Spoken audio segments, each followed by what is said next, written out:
നമസ്കാരം.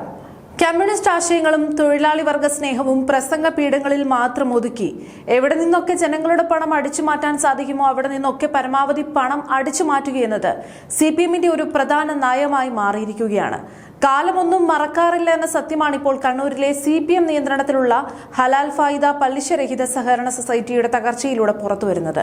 പലിശയുള്ള സ്ഥാപനങ്ങളിൽ പണം നിക്ഷേപിക്കാൻ താൽപര്യമില്ലാത്തവരെ ലക്ഷ്യമിട്ട് ഇസ്ലാമിക ബാങ്കിംഗ് രീതിയിൽ ലാഭവിഹിതം നൽകുമെന്ന് വാഗ്ദാനം ചെയ്ത് ലക്ഷക്കണക്കിന് രൂപ സ്വരൂപിച്ച ഈ സ്ഥാപനം ഇപ്പോൾ പൂർണ്ണമായും പ്രവർത്തനം നിലച്ച അവസ്ഥയിലാണ്. 8 വർഷം പിന്നിട്ടിട്ടും പ്രഖ്യാപിത ലക്ഷ്യങ്ങളൊന്നും നടപ്പിലാക്കിയില്ലെന്ന് മാത്രമല്ല, വരവ് ചെലവ് കണക്കുകൾ പോലും നിക്ഷേപകർക്ക് മുന്നിൽ അവതരിപ്പിച്ചിട്ടുണ്ട്. നിക്ഷേപകരിൽ ഒരാളായ മയിൽ സ്വദേശി KP Nasar TK Govindan MLA വഴി മുഖ്യമന്ത്രി VD സതീശന് നൽകിയ പരാതിയോടെയാണ് ഈ ഒരു വമ്പൻ തട്ടിപ്പ് പുറം ലോകം അറിയുന്നത്. പരാതി കൊടുത്തതിന് പിന്നാലെ അദ്ദേഹത്തിന്റെ 1 ലക്ഷം രൂപ തിരിച്ചു നൽകി CPM തടിയൂരാൻ ശ്രമിച്ചെങ്കിലും ലക്ഷക്കണക്കിന് രൂപ നിക്ഷേപിച്ച മറ്റു നൂറുകണക്കിന് ആളുകൾ ഇപ്പോൾ ആധുനിക അടിമത്തത്തിന് സമാനമായ സാഹചര്യത്തിലാണ്. CPM-ന്റെ 51 വെട്ട സംസ്കാരത്തെ പേടിച്ച് പലരും പരാതി നൽകാൻ പോലും തയ്യാറാകുന്നില്ലെന്ന സത്യം പാർട്ടി നേതൃത്വത്തിന് നന്നായി അറിയാം.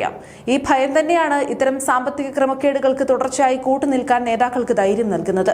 കമ്മ്യൂണിസ്റ്റ് സിദ്ധാന്തങ്ങളിൽ വിശ്വസിക്കുന്ന പുതിയ തലമുറയെങ്കിലും ഈ ഉഡായിപ്പുകളെ താങ്ങി നിൽക്കാതെ പ്രതികരിക്കാൻ തയ്യാറാകേണ്ടതുണ്ട്. അല്ലെങ്കിൽ ഈ വഞ്ചനയിൽ നിന്നും പുറത്തു കടന്ന് ബദൽ മാർഗങ്ങൾ നോക്കണം.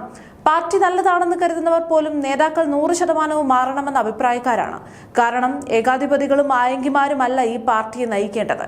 കണ്ണൂരിൽ CPM-ന്റെ മറ്റൊരു സാമ്പത്തിക ക്രമക്കേട് കൂടി പുറത്തുവരുന്നത് ഈ ഒരു സാഹചര്യത്തിലാണ്.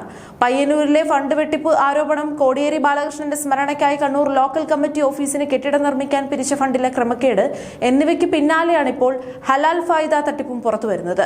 നിക്ഷേപകർ വഞ്ചിക്കപ്പെട്ടവരും CPM ജില്ലാ സെക്രട്ടേറിയറ്റിലും ജില്ലാ കമ്മിറ്റിയിലും ഉന്നയിക്കപ്പെട്ടിരുന്നുവെന്ന് TK ഗോവിന്ദൻ MLA തന്നെ വ്യക്തമാക്കിയിട്ടുമുണ്ട്.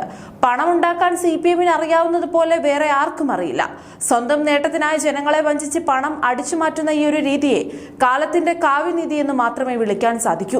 5 കൊല്ലം കൂടി ഭരണം കിട്ടിയിരുന്നെങ്കിൽ കമ്മികൾ കേരളം മൊത്തത്തിൽ അടിച്ചു മാറ്റിയേനെ എന്ന ജനങ്ങളുടെ ആശങ്ക അക്ഷരം പ്രതി ശരിവെക്കുന്നതാണ് കണ്ണൂരിൽ നിന്നുള്ള ഈ വാർത്തകൾ. ഈ കോർപ്പറേറ്റ് വഞ്ചനയ്ക്കെതിരെ കടുത്ത നടപടി സ്വീകരിക്കുകയും നിക്ഷേപകരുടെ പണം തിരികെ ലഭിക്കാനുള്ള മാർഗങ്ങൾ കണ്ടെത്തുകയും ചെയ്യുകയാണ് സർക്കാർ ഇനി ചെയ്യേണ്ടത്.